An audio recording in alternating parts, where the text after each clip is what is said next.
청년분가 뭐 이렇게 쳐보면 아마 나올 거예요. 이제까지 성경제자학교나 SO를 한 거 다 있고, 이번에 한 것도 아마 올라갔을 거고, 오늘 것도 아마 미디어팀이 굉장히 빠르게 올리더라고요. 열일을 하고 있어요, 미디어팀이. 그래서 들으시고 부족한 부분이 있다, 뭐 잠깐 들어왔다, 뭐 그런 거나 기억이 잘 안 난다, 그런 거나 영상 보시면 되고, 또 다시 듣고 싶지는 모르겠는데 다시 듣고 싶다, 아니면은 누구에게 뭐 이렇게 못 들은 사람에게 추천해주고 싶다, 예, 그럴 때는 공유하시면 됩니다.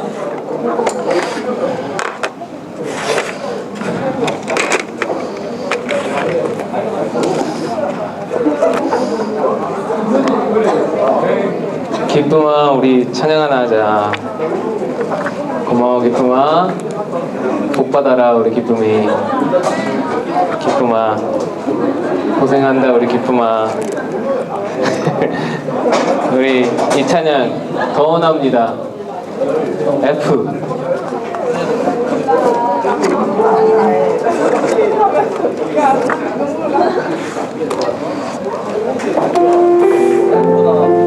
아, 좋아요.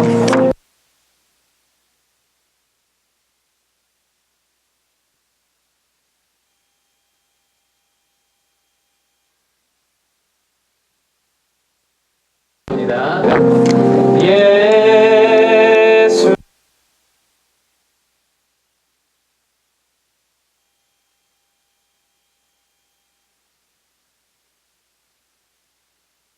한다요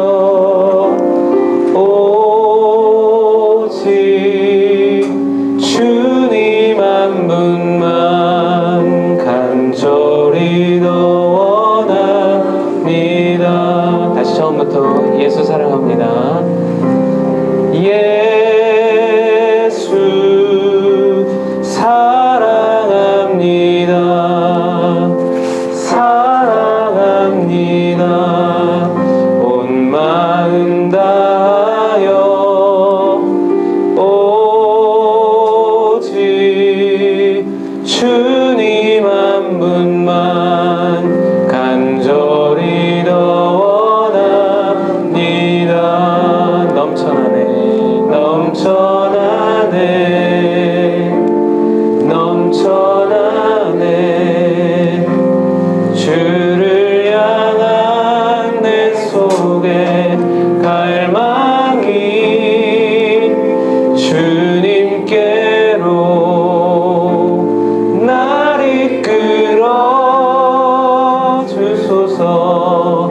주님을 더 원합니다. 넘쳐나네, 넘쳐나네, 넘쳐나네. 주를 향한 내 속에 갈망이 주님께로 날 이끌어 주소서. 주님을 더 원합니다. 우리 같이 기도합시다. 우리가 지난주에 우리 예수 그리스도 어떤 분이신지에 대해서 같이 배우고, 또 리더로서, 양육자로서, 동반자를 어떻게 대할지에 대해서 조금씩 이야기를 나눴었는데, 우리 그 내용들을 한번 떠올리면서 기억하면서, 여러분 가장 중요한 것은 우리가 동반자보다 먼저 예수님과 가까이 있는 것이 가장 중요하다라는 결론을 좀 얻을 수 있을 것 같습니다. 하나님 뜻에 맞게 동반자를 이끌어야 하고, 하나님께로, 결국에는 우리의 사람이 아닌 하나님의 사람을 만들어야 하기 때문에 나조차고 하는 것이 아니라 우리 하나님께 영광이 되기 위해 하나님의 영혼을 살리고 세우는 일에 우리가 동참하는 것이기 때문에, 우리가 그 일에 쓰임받기 위해서는 분명한 것은 내가 먼저 주님께 가까이 있어야 한다는 것입니다. 오늘 하나님 우리의 모든 훈련들 통하여서 내가 주님께 먼저 가까워지게 하여 주시옵소서. 많은 영혼들, 내게 붙여주시는 영혼들, 아니 단 한 영혼이라도 주님께로 올바르게 온전하게 이끌 수 있는 그런 하나님의 리더로 설 수 있도록 내가 늘 주님께 더 가까이 나아가게 도와주시옵소서. 우리 함께 기도하면서 나가겠습니다. 주님 하나님, 그렇습니다. 하나님 아버지의 은혜가 하나님 아버지 내게 넘치고 아버지 하나님의 은혜로 여기까지 왔음을 고백합니다.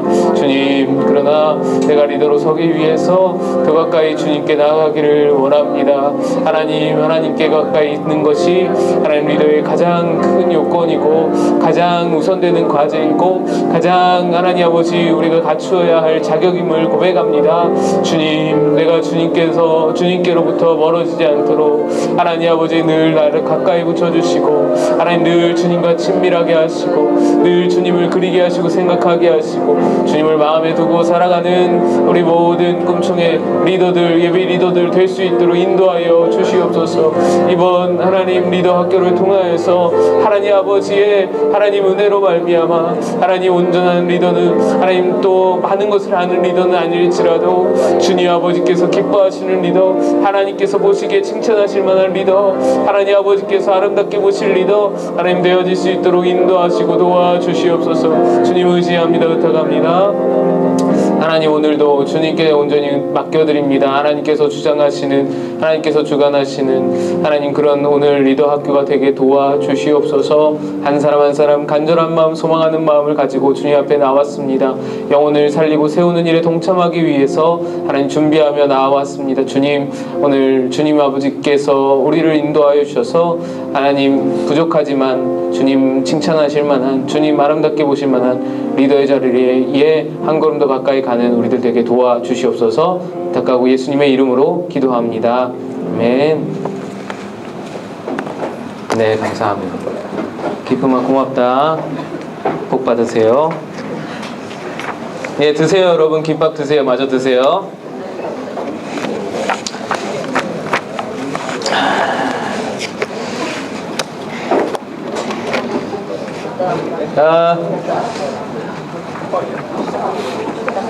예, 여러분.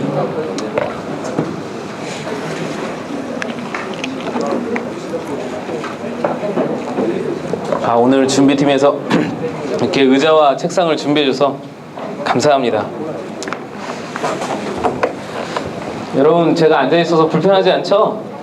네. 여러분만 앉지 말고 나도 좀 앉고 그래야죠. 자, 지난주에 우리가 예수님은 어떤 분인가에 대해서 좀 이야기를 나눴었는데 생각나요? 예, 좋아요. 지난주가 아니죠. 주일에 제가 그런 얘기를 들었어요. 새가족 반에서 한 형제가 여기 SOL에서 예수는 어떤 분인가 우리 강의를 듣고 실제로 새가족들에게 예수는 어떤 분인가를 이렇게 설명했다고, 우리 SOL 강의를 들은 것들을. 맞지, 진이야? 이렇게 설명을 했었다고. 나도 누군가에게 설명한 적이 있다. 나도 누군가에 설명했다, 해봤다. 없어요? 윤재.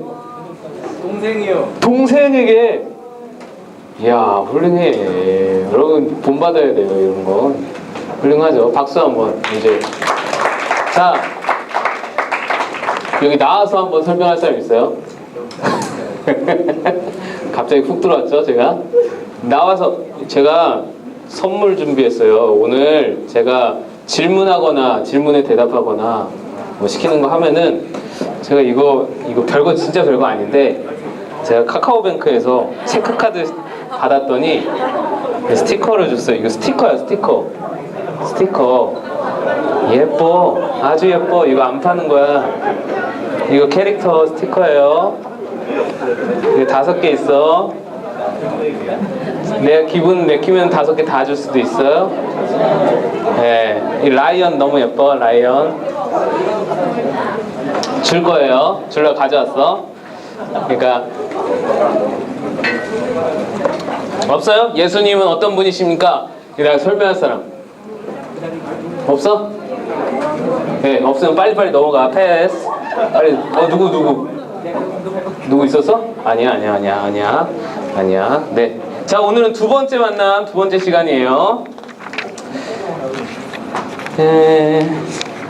두 번째 시간. 이걸 넘기고. 두 번째는 예수님은 어떤 일을 하셨습니까? 입니다.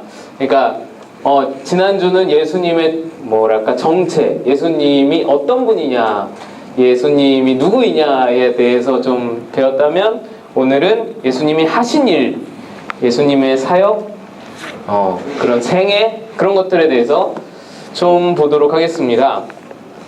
자, 이 앞에 16페이지, 책 16페이지 펴시고 16페이지 한번 제가 읽겠습니다.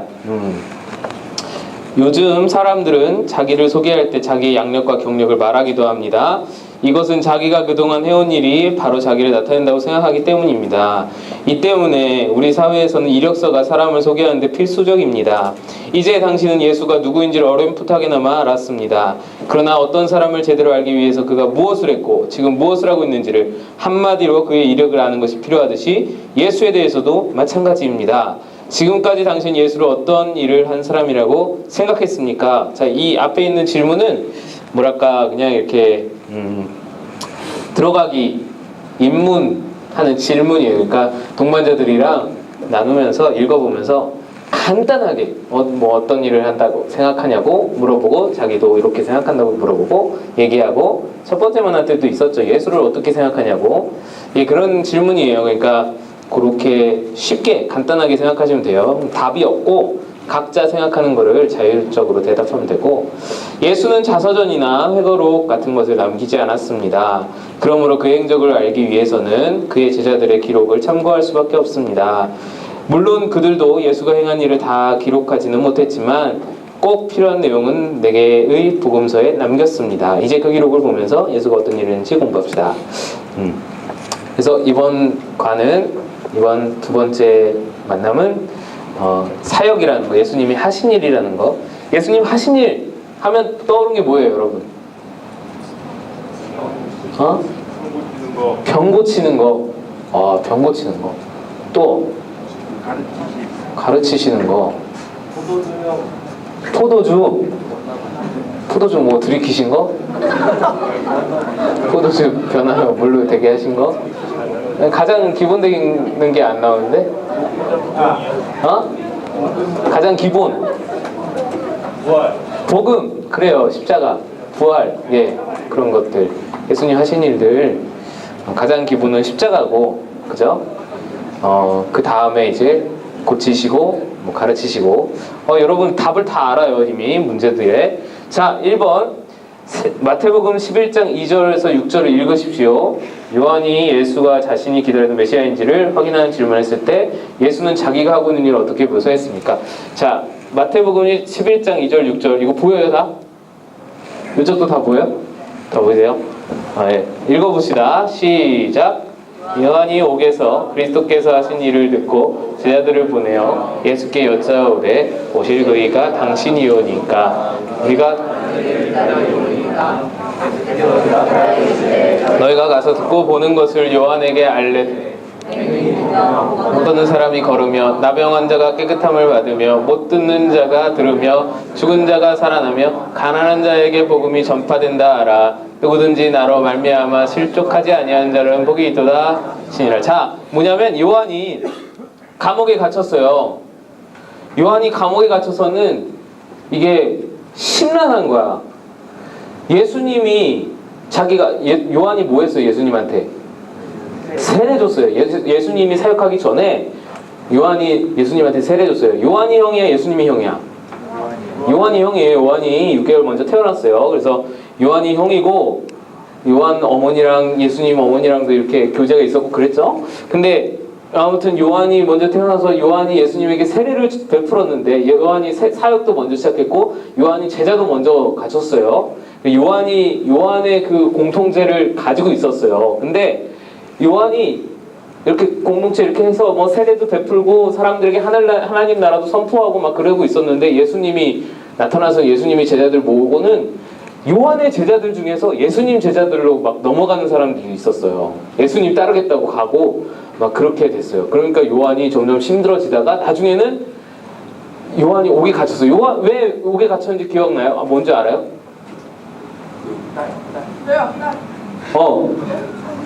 얘기해. 왕딸이 왕달. 머리를 원했어요. 머리를 원했어요, 요한에. 비슷한데 너무 갔어, 지금. 그 전에 사건이 있어요. 그 전에. 그거는 머리를 원한 건 옥에 갇힌 다음의 일이고, 왜 옥에 갇혔어? 헤롯한테 욕했다가 헤롯에게 욕했어요. 뭐라고? 잘못된 행동을 지적했어요. 네, 잘못된 행동을 지적했죠. 무슨 사건인지 알아요? 혹시? 잘 기억이 안 나요. 아, 그래요. 예. 거기까지는. 아, 예. 제가 이번 질문에 다 주기는 좀 그렇고, 우리 와서 골라볼래? 지영이? 한번? 내가 주기로 약속했으니까. 자, 골라가세요. 뭐냐면, 요한이, 헤롯이 동생의 아내를 자기 부인으로 취했어요. 근데 그래서 뺏은 거죠. 그래가지고 동생의 아내도 그걸 뭐 원했고, 그러니까 불륜인 거죠. 근데 이제 가족 내에서 막 불륜이 일어난 거죠. 라이언 뺏겼어요. 라이언 가져갔어요. 그래서 요한이 이런 일이 있을 수 있냐, 그래서 막 비판한 거예요, 왕을. 그랬다가 잡혔어요. 자, 그런 일이고, 그래 잡혀서 옥에 갇혀 있는 중에 그 헤롯이 동생에서 뺏은 여자의 딸이 막 헤롯 앞에서 막 춤을 췄어. 그랬다가 헤롯이 기분 좋아가지고 너 뭘 원하느냐, 내가 온 세상의 반이라도 절반이라도 너에게 주겠다, 막 그러니까 딸이 엄마랑 쏙쏙 얘기해서는 엄마가 시키는 대로 요한의 목을 달라. 그래가지고 헤롯이 요한의 목을 쳐서 이제 그렇게 요한이 죽어요. 그때에 요한이 심란하잖아. 옥에 갇혀서 예수님이라고 메시아인 줄 알았는데 오셔서는 자기는 얻는 게 없고 자기는 뭐 좀 이렇게 잘 되고, 요한도 어쩌면은 로마에게서 해방되고 그런 것들을 생각했을지 모르겠는데 그런 거 하나도 없고, 예수님이 오셔서는 뭐 하는 거 없고 맨날 죄인들이랑 같이 다니시고 세리들이랑 같이 다니시고, 뭔가 이게 맞냐 이렇게 물어보는 장면이에요. 제자들을 시켜서 좀 가서 물어봐, 진짜냐고. 물어봤더니 예수님이 대답하는 거예요. 자, 이 대답 중요해요. 좀 길게 갈게요. 맹인이 보며 못 걷는 사람이 걸으며 나병 환자가 깨끗함을 받으며 못 듣는 자가 들으며 죽은 자가 살아나며 가난한 자에게 복음을 전파한다. 이거 어디서 많이 보지 않았어요? 기억 안 나? 이 말씀. 맹인이 보면 못 걷는 사람이 걸으며 나병 환자가 걸으며 가난한 자에게 복음이 전파된다. 누구? 예림이? 네, 힌트. 주일날 설교 때 나왔었어요. 누구? 이사야 55장 때? 이사야 61장. 정답. 네, 맞았어요. 나와서 가져가세요, 하나. 예림이. 그리고 우리 제가 설교했었잖아요. 예수님의 사역 전체적으로 예수님이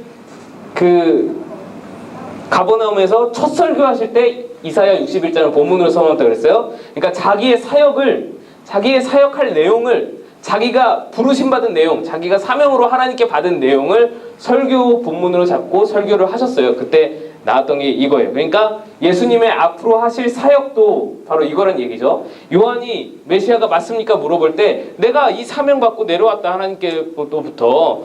그리고 지금 이렇게 실제로 되어가고 있다. 내가 이런 사명을 감당하면서 실제로 이런 일들이 일어나고 있다. 왜 메시아이냐를 의심하느냐, 이 말씀을 지금 하는 거죠. 그래서 복음이 전파된다 하라. 누구든지 나로 말미암아 실족하지 아니한 자는 복이 있도다. 지금 요한아, 실족하지 말아라. 나 진짜 메시아다. 그 말씀을 하시는 거예요. 이런 사역을 감당하는 예수님이라는 거. 그래서 우리가 이 말씀을 통해서 예수님이 이런 사역 감당했구나, 이런 사역을 하셨구나를 알 수 있다는 거죠. 자, 여기서 중요한 거는 맹인이 보며 못 걷는 사람이 걸으며 나병 환자 깨끗함을 받으며, 실제로 맹인이 보게 되었어요, 아니었어요? 눈을 떴죠, 실제로. 못 걷는 사람이 걸었어요. 실제로 나병 환자가 깨끗한 걸 받았어요. 죽은 자도 살아났어요. 자, 근데 요 말들에는 중의적인 내용이 이게 이중적인 그 의미를 담고 있죠. 여러분 그거를 항상 잘 살펴야 돼요. 그래서 영적으로 눈먼 사람이 보게 되는 것도 있고 또 실제로 눈이 어두운 사람이 보게 되는 것도 있고 예수님의 사역은 항상 그 두 가지를 병행하셨다. 그래서 실제로 육체적인 아픔이 있고 실제적으로 물질적으로 가난하고 실제적으로 뭐 이렇게 장애가 있고 그런 사람도 치료하시고 그 육체적으로 나음을 얻게 하시고 좀 더 인간적인 삶을 살 수 있도록 그렇게 형편이 나아지도록 예수님이 도와주신 것도 있지만 영적으로도 눈먼 자가, 영적으로도 무매한 자가, 영적으로도 하나님을 모르는 자가 하나님을 보게 하는 하나님 나라를 선포하는 일도 평행하셨다, 함께 하셨다. 그것을 여러분이 기억하셔야 됩니다. 자, 2번 마태는 예수의 제자였던 마태는 예수의 사역을 어떻게 묘사했습니까? 지금 1번은 이제 예수님이 자신의 일을 말씀하신 거죠. 자신이 내가 이런 일을 하고 있다. 이렇게 요한에게 설명한 거고 두 번째는 마태가 볼 때 예수님의 사역이 어땠는지 마태복음에 나왔겠죠. 이 마태가 한 얘기니까 이거 보이면 읽어봅시다. 시작.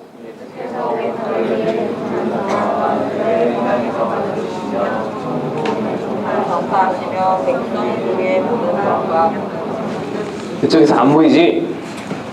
내가 좀 뒤로 갈게요.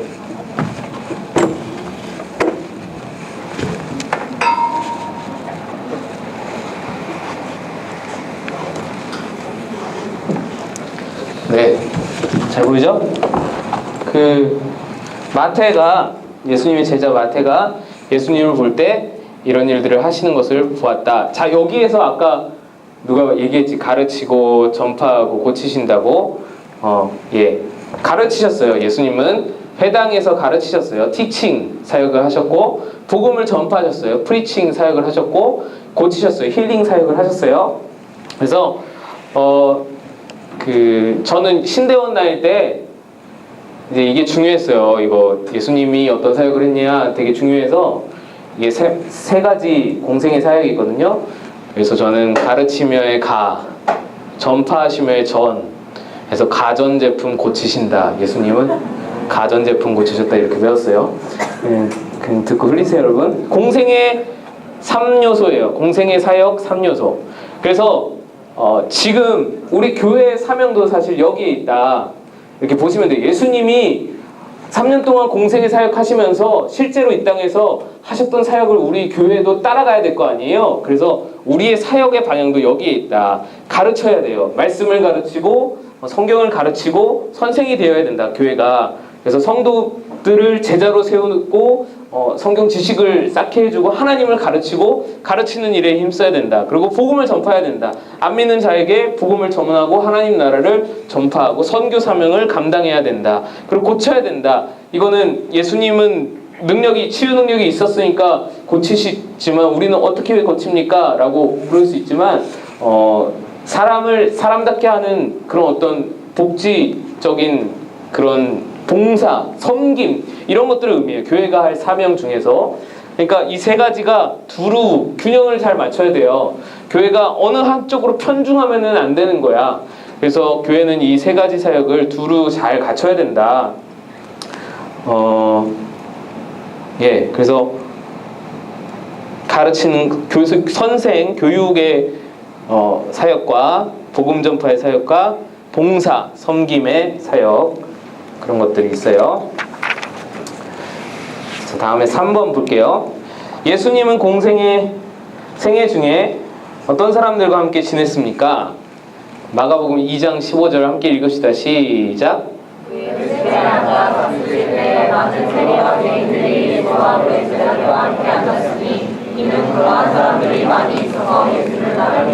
자, 누구와 함께 지냈다고 나와있어요? 자, 세리 여러분 많이 들었죠? 대표적으로 세리하면 누구 생각나? 삭개오, 또 마태.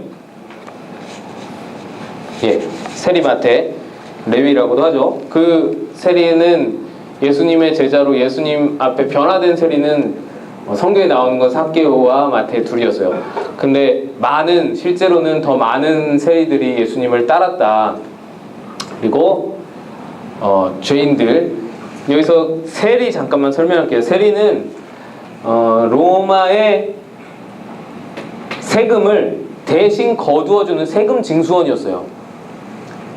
그러니까 우리나라로 말하자면 일제 치하에서 일본에 바칠 세금을 본인이 우리나라 한국 사람인데 내가 거들어 다니는 거야. 일본에게 낼 세금을. 무슨 말인지 알죠? 그래서 유대인들이 뭐라고 말했냐면 강도다. 그 세리를 향하여서 민족 반역자다. 이렇게 표현을 했어요. 그렇죠. 이제 우리나라도 일본을 위해서 일하는 친일파 같은 존재니까 그래서 멸시천재를 받았다. 그래서 그의 가족들은 유대인의 자치조직, 유대인 내의 공동체, 그러니까 종교 조직이라든지 무슨 유대인 자치조직 있잖아요. 그런 데에서 직무를 담당할 수도 없었어요. 아들도 형제도 부모도 그 세리의 가족들은 직무를 담당할 수 없었고 유대인 법정에서 증언도 할 수 없었대요. 증인으로 그것도 안 됐어요. 그러니까 굉장히 엄격하게 세리를 차별했어요. 되게 따돌렸던 것이죠. 그래서 세리들이 많이 어려워서 예수님을 많이 따랐다. 여기서 이 죄인들은 의미하는 게 범죄자들을 말하는 게 아니에요, 여러분. 실제로 무슨 강도, 살인마, 무슨 강간범 이런 사람들을 말하는 게 아니고 여기서 말하는 죄인들은 유대인들 중에서 종교 지도자, 바리새인, 서기관들, 율법 학자들 그 사람들이 볼 때 죄인들이야. 그러니까 누구냐면 서민들. 그냥 일반적인 사람들을 말하는 거예요. 우리 같은 사람들. 잘 모르고 율법을 어떻게 알아? 성경을 볼 수가 있어요. 율법을 알지. 그때는 성경이요 이렇게 책으로 나와가지고 막 인쇄돼가지고 이렇게 나온 게 아니잖아요. 성경이 두루마리로 필사돼가지고 온 동네에 한 권 있을까 말까야. 뭐 이사야면 이사야, 출애굽기면 출애굽기가 하나 있을까 말까 하는 거예요. 그거를 일일이 다 사본으로 필사를 해가지고 그 다음에 그게 복사하니까 그렇게 해야 복사가 되는 시절이니까 그렇게 해서 회당에 성전에 항아리에 잘 모셔두고 예배드릴 때 집회할 때만 예수님이 이사야 설교하시듯이 그렇게 예배드릴 때만 꺼내서 앞에서 대표로 한 명이 읽고 그럼 다른 사람은 듣고 그러니까 들은 게 전부야. 그러니까 이때 사람들은 성경을 접할 기회가 별로 없었어요. 서민들은. 그러다 보니까 죄를 모르고 짓는 거야. 그냥 그 율법들을 알지 못하고 그냥 막 짓는 거야. 그러니까 대부분의 사람이 다 죄인들이라는 거예요. 죄인들로 통칭으로 이렇게 얘기했다는 거예요. 그러니까 종교 지도자들 말고 모든 서민들을 말하는 거예요. 그냥 평범한 사람들을 죄인들이라고 표현을 하는 거예요. 예수님은 그들의 친구가 됐다. 수많은 종교 지도자들은 다 자기들끼리 놀았지만 서민들, 천민계층 이런 사람들과 어울리셨다.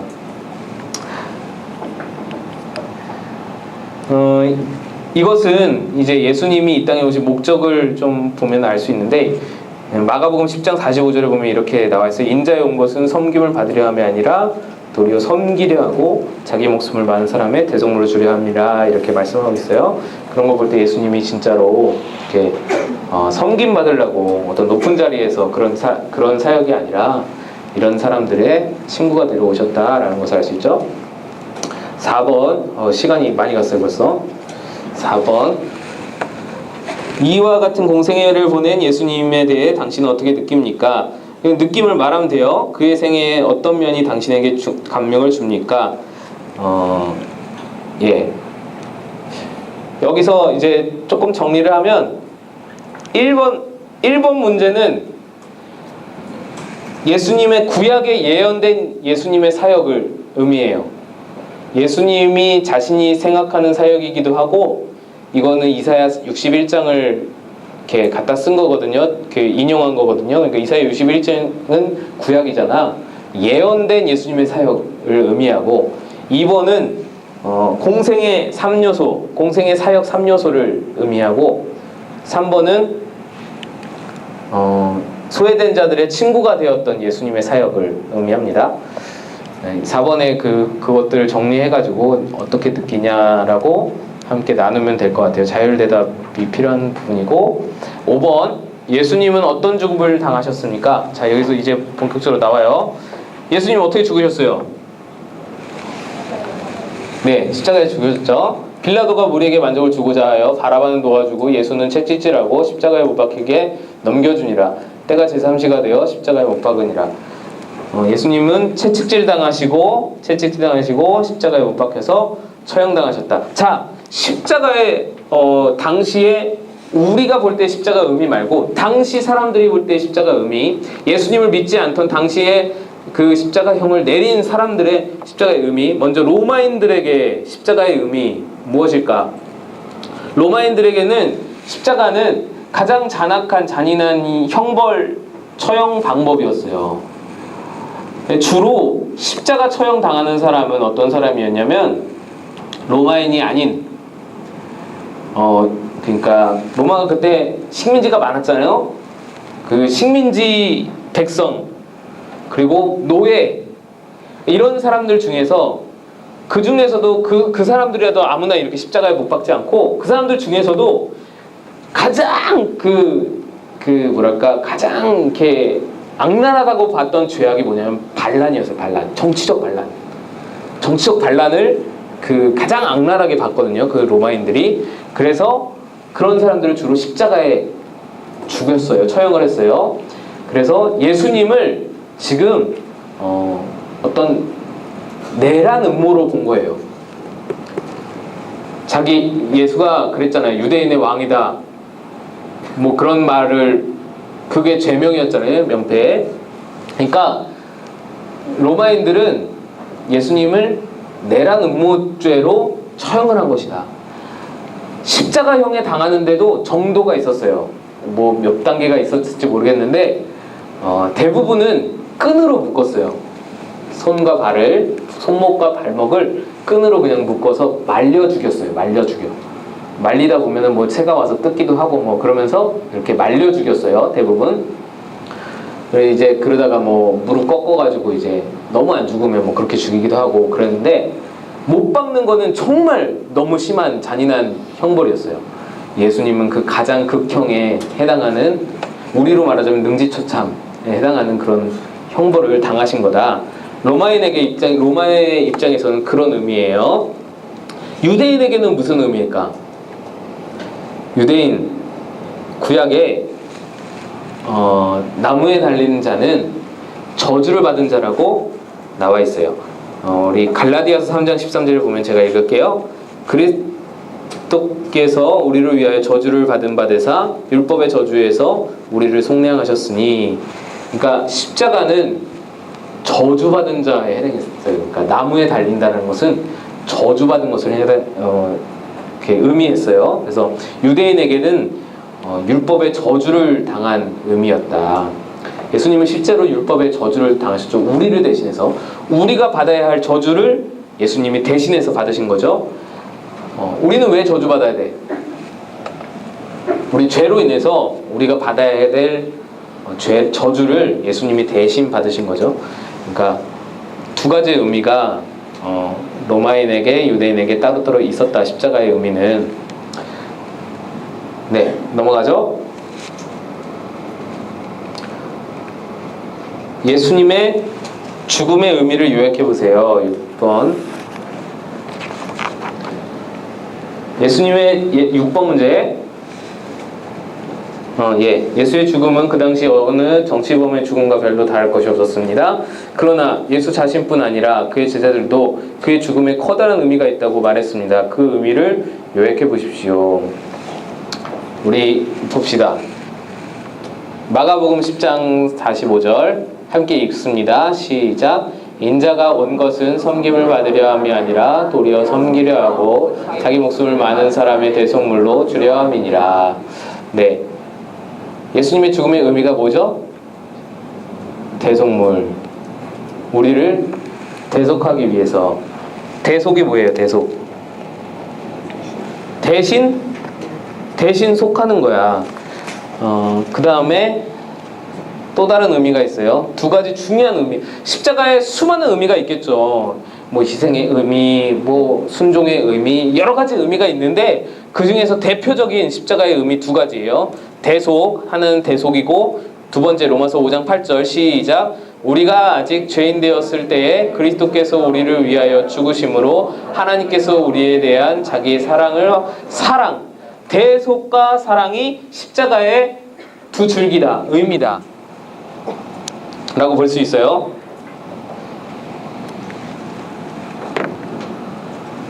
들리세요? 이렇게 해도 되겠어? 괜찮아요? 안 들려요? 네. 네. 대속과 사랑. 자, 뭐냐면 대속은 아까 뭐랬어요? 내 죄를 대신 속해 주시는 거야. 왜 내 죄가 속해져야 돼? 하나님은요, 이게 대속과 사랑인데 하나님은 공의와 사랑의 하나님이잖아.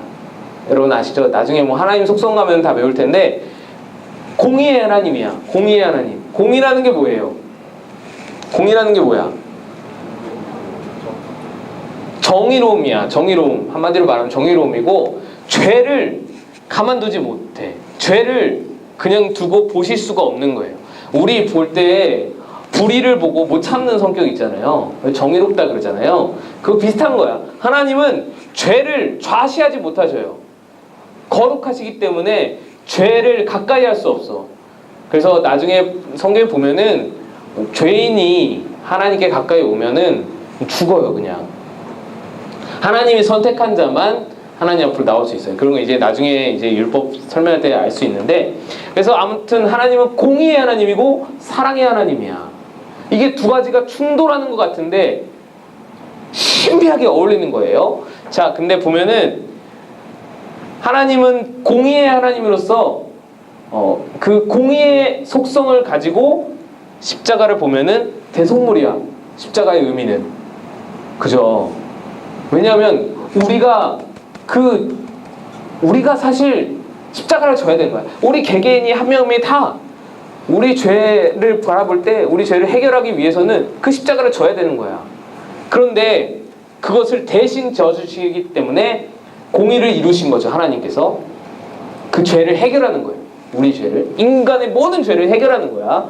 그래서 공의의 하나님이고 사랑. 그런데 인간을 너무나 사랑하셔요. 너무너무 극진히 사랑하셔요. 그래서 사랑과 공의가 만나서 예수님이 돌아가신 거예요. 사랑해서 지영이를 죽일 수는 없는데 지영이의 죄 문제는 해결하려면은 누군가는 죽어야 돼. 지영이가 죽든 누군가는 지영이를 위해 대신해서 죽든. 근데 누굴 대신해서 죽이겠어? 진영이를 죽이겠어? 지영이 대신? 준이를 죽이겠어? 누구를 죽이겠어? 또 사랑하니까 죽일 수가 없으니까 자기 자신이, 그냥 자기 아들이 죽는 거예요. 그것이 공의와 사랑을 이루신 십자가의 의미이다. 그래서 십자가의 의미에는 대속과 사랑, 이것과 연결되는 것이 하나님의 속성이 공의와 사랑의 하나님이다. 이렇게 생각하시면 돼요. 자, 7번 조금 이제 신학적으로 어려운 부분이 십자가에서는 조금 있어요. 그래서 여러분 조금 어려울 수 있는데 너무 어려우면은 그냥 이렇게 말씀 보고 대속하셨다, 사랑해 주셨다 이렇게 넘어가도 괜찮아요. 가볍게 넘어가셔도 충분히 괜찮아요. 너무 깊게 이해하려고 안 해도 괜찮아요. 6번 했죠. 7번 성경은 예수가 십자가 형벌을 받고 죽어야 했던 것은 죄악 때문이라고 합니다. 죄란 무엇입니까? 당신의 생각을 적어보십시오. 이건 자율이에요. 죄가 무엇일까? 죄는 무엇일까? 라고 자기 생각을 적는 거예요. 그래서 동반자와 함께 나눠보시면 돼요. 주로 이제 뭐 신학적인 성경적인 설명은 뭐 죄는 관역에서 빗나간 것이다, 원어적인 해석은 막 그렇고 그런 여러 가지 설명이 있는데 그런 답보다 그냥 내 생각을 말하면 돼요. 죄는 이런 것 같아. 죄는 어떤 것 같아. 나는 죄가 없는 것 같아. 뭐 이런 데도 나올 수 있죠. 자율적으로 나올 수 있게 유도하는 게 좋을 것 같고. 8번 성경은 죄의 기원과 결과를 무엇이라고 말합니까? 두 가지의 기원과 결과. 죄의 기원. 죄가 어디서부터 왔느냐 도대체 이것을 따져봐야죠. 여러분 다 잘 알죠? 아담과 하와에서부터 원죄가 시작되었죠. 자 봅시다. 로마서 3장 23절. 이거는 죄의 기원. 로마서 5장 12절. 자 이거 먼저 읽읍시다. 시작. 그러므로 한 사람으로 말미암아 죄가 세상에 들어오고 죄로 말미암아 사망이 들어왔나니 이와 같이 모든 사람이 죄를 지었으므로 사망이 모든 사람에게 이르느니라. 한 사람 누구예요? 아담으로 말미암아서 죄가 세상에 들어왔다라는 거예요. 원죄죠 이게. 원죄. 자 원죄는 어떻게 해서 지어지게 됐어요?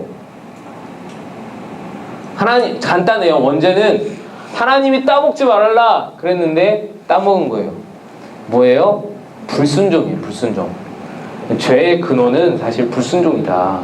뭐 유혹, 뭐 다 여러 가지 있지만 뭐 하와의 연약함, 뭐 다 여러 가지 뭐 말할 수 있겠지만 사실 근본적인 죄의 근원은 불순종이다.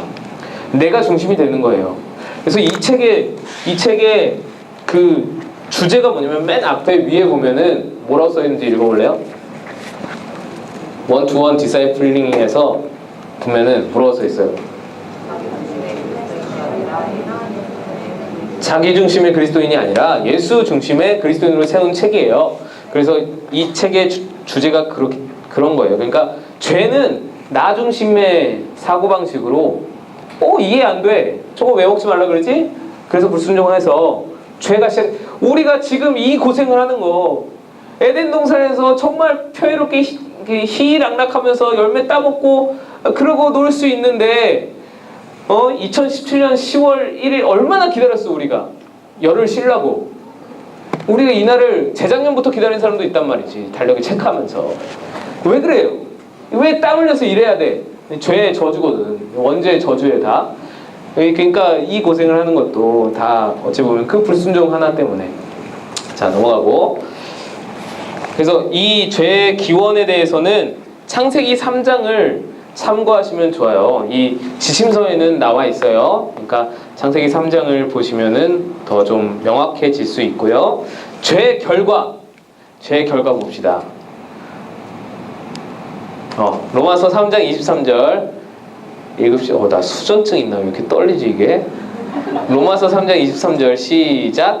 모든 사람이 죄를 범하였음에 하나님의 영광에 이르지 못하였더니. 자, 죄에 범하여서 결과가 뭐래요? 하나님 영광에 이르지 못한대요. 생소하지 않아요? 하나님 영광에 이르는 게 뭘까? 뭔 말인지 애매하지 좀. 그러지 않아? 나만 그래? 하나님 영광에 이르는 게 뭐야? 하나님 영광은 영광이고 내가 왜 하나님 영광에 이뤄야 되지? 뭐 약간 이게 뭐냐면 하나님의 영광에 이른다라는 게 뭐냐면 하나님이 우리를 창조하시고 죄짓기 전에 인간 그 인간에는 하나님의 영광이 있었어요. 죄짓기 전에 인간에게는 하나님의 영광이 있었어요. 하나님의 형상으로 지은 인간에게 하나님의 영광이 있었다고요. 모습이 그 영광에 이르는 그 모습이 있었는데 죄를 짓고는 잃어버린 거예요.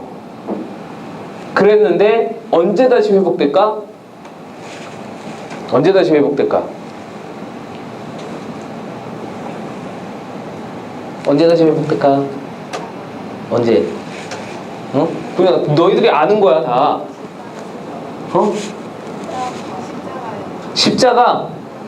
십자가로 준비되어지고 예수님 부활?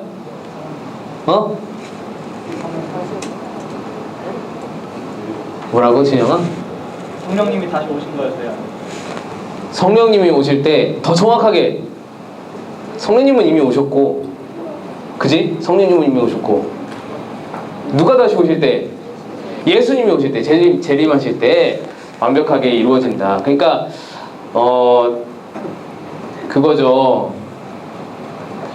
십자가가 우리 제이가 십자가라고 말했는데 십자가도 사실 반은 맞는 말이에요. 뭐냐면 십자가로 인해서 우리 죄의 문제는 해결이 됐어. 근데 죄로 인해서 남아있는 상처들, 저주들, 죄의 결과들은 여전히 남아있는 거예요. 이 세상이 죄악의 세상이기 때문에 죄의 그 근본적인 죄 자체는 죄 자체는 승리하셨어요, 예수님이. 근데 죄로 인해서 우리가 죄를 지어서 받은 흔적들, 상처들 있잖아요. 우리가 이걸 어떻게 설명해야지? 상처가 났어. 싸우다가 나쁜 짓 하다가 칼빵을 맞았어. 이런 영화 저도 알아요. 칼빵을 맞았으면 의사 선생님이 이걸 정성 들여서 고쳐주셨는데 뭐는 남아요? 흉터는 남아요.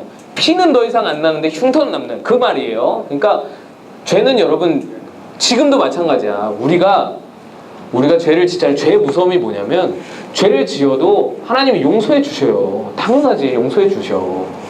하나님이 우리의 작은 죄악들 용서해 주시지. 왜 안 용서해 주셔? 사랑하시는데, 아들까지 죽이셨는데 용서해 주시는데 그 죄가 우리에게 흔적을 남겨요. 그게 무서워요. 그게 무서운 거예요. 흔적을 남기다 죄는. 그래서 하나님의 영광에 예수님 재림하실 때 우리가 하나님의 영광에 동참하고 하나님의 영광에 이르게 된다. 하나님의 영화로운 모습으로 변화되게 된다. 그거예요. 그 다음에 보면 그 다음에 잠깐 설명할 게 있어요. 죄의 결과 얘기하고 있어요. 죄의 결과. 하나님의 영광에 이르지 못하고 창세기에서 보면은 아담과 하와가 죄를 범하고 나서 하나님이 막 벌로 내리시는 것들이 몇 가지 있어요. 아는 거 있는 사람? 땅 저주. 일을 해야만, 땅을 갈아야만. 좋아요. 맞아요. 또 출산. 맞았어요. 임신과 출산. 인후 하나 가져갈래? 아까 우찬이는 하나 가져갔으니. 우찬이가 아니고 우찬이도 가져가. 일로 와. 에렘이었구나. 그래, 미안해. 우찬이도 하나 가져가고 인호도 하나 가져가고. 나와서 가져가기 쑥스럽구나 너희들.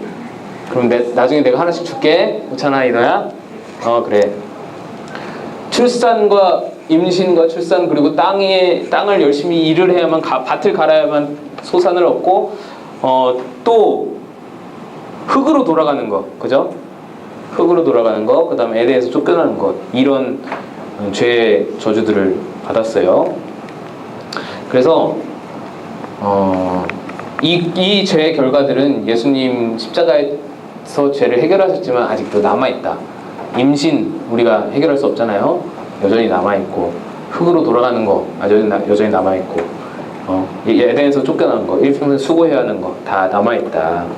재림 때 하나님의 영광이 우리 안에 회복되면 이 모든 것이 다 같이 회복되어진다. 자, 이렇게 완성되어지는 거예요. 그 다음에 아직 결과 안 끝났어. 로마서 5장 12절에 보면 죄의 결과도 나와 있어요. 사망이 들어왔나니, 죄의 결과는 사망이에요. 죽음. 그러니까 첫 번째는 하나님 영광에 이르지 못하는 거고, 두 번째는 뭐다?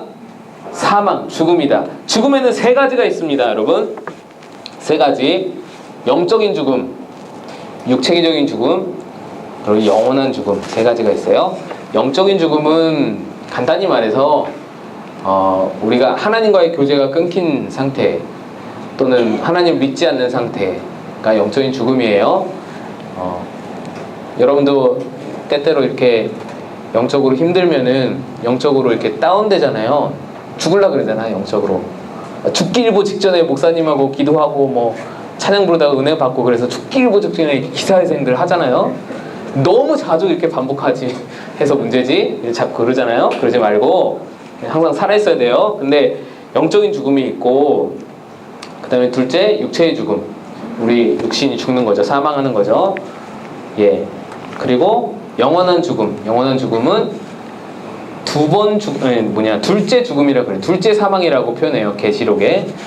뭐냐면 이제 우리가 다 예수님께서 다시 오셔서 이 세상에, 하나님이 이 세상을 심판하실 때 예수 믿는 자들은, 구원받은 자들은 천국에 올려주지만 믿지 않는 자들은 영원한 죽음에, 영벌에, 지옥에 임하게 되는 거예요. 그것을 두 번째 죽음 또는 영원한 죽음이라고 말한다. 그래서 세 가지 죽음이 있다. 죄의 결과 죽음, 영적인 죽음, 육체의 죽음, 영원한 죽음.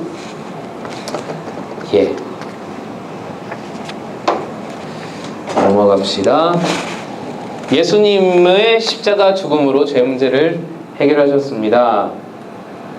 에베소서 1장 7절 말씀 봅시다. 우리는 그리스도 안에서 그의 은혜의 풍성함을 따라 그의 피로 말미암아 속량 곧 죄사함을 받았느니라. 네, 예수님 십자가로 우리 죄를 해결해 주셨다 이 말씀이에요. 이 죄에 당신 죄도 포함된다고 생각합니까? 이것도 자율적인 대답을 요구하는 거예요. 그냥 생각을 나누면 돼요. 여기도 정답은 없어요. 나는 내 죄가 포함 안 됐다고 생각해 라고 생각할 수도 있어요. 그럴 때 가볍게 넘어가셔야 돼요. 그거 가지고 막 또 설득하려고 그러고 그러지 말고, 그럴 친구가 있을 수 있으니까. 자, 그 다음에 그 외에 십자가의 죽음이 이 세상에 베푼 혜택에는 어떤 것이 있습니까? 이거는 뭐 크게 중요한 건 아닌데, 십자가의 죽음이 우리 죄의 문제만 해결한 것이 아니라 화평의, 그러니까 단절의 문제, 어떤 분열의 문제를 십자가의 죽음이 회복하셨다. 성경에 나온 말씀이에요. 제가 읽을게요. 에베소서 2장 13, 14절. 이제는 전에 멀리 있던 너희가 그리스도 예수 안에서 그리스도의 피로 가까워졌느니라. 그는 우리의 화평이신지라. 둘로 하나를 만드사 원수된 곧 중간에 막힌 담을 자기 육체로 오시고. 자, 여기서 화평은 하나님과의 나와의 화평을 말하기도 하고, 예수님이 하나님과 나 사이에 있던 죄의 담을 허무셔서 화평을 이루게 하시기도 하고, 그 다음에 나와 우리와의 관계, 우리 지체들과의 관계도 예수님이 화목하게 하셨다. 골로새서 1장 20절. 그의 십자가의 피로 화평을 이루사 만물 곧 땅에 있는 것들이나 하늘에 있는 것들이 그로 말미암아 자기와 화목하게, 자연도 하나님과 화목하게 되었다. 화평하게 되었다. 이거는 여러분, 제가 예전에 한번 수련회에서 강의한 적이 있는데, 하나님이 여기 중앙에 계시고 내가 여기 위에 있고 타인, 그리고 자연, 뭐 물질세계 이렇게 있다고 생각해봐요. 하나님과 나 사이의 관계가 끊어지면은 나와 물질세계, 나와 타인과의 관계도 다 끊어지는 거예요. 무슨 얘기인지 알겠죠? 네, 그거는 뭐 다음에 설명할 기회가 있으면 하고, 그래서 예수님의 죽음이 그런 모든 것들도 화평을 이루셨다. 10번 문제에 보면 그런 것도 나와 있습니다. 예수님의 죽음이 지금의 우리 사회가 가지고 있는 문제들에도 해결책을 제시해 줍니다. 구체적으로 생각해 보십시오. 이거는 지침서를 참고하면 돼요. 10번 문제는 지침서에 너무나 잘 나와 있어. 말씀과 함께 잘 나와 있어요. 그래서 나중에 동반자와 함께 지침서에 있는 것을 나누면 좋겠습니다. 잠깐 쉬었다가 우리 세 번째, 네 번째 한번 보겠습니다. 여러분 죄송해요. 한 10분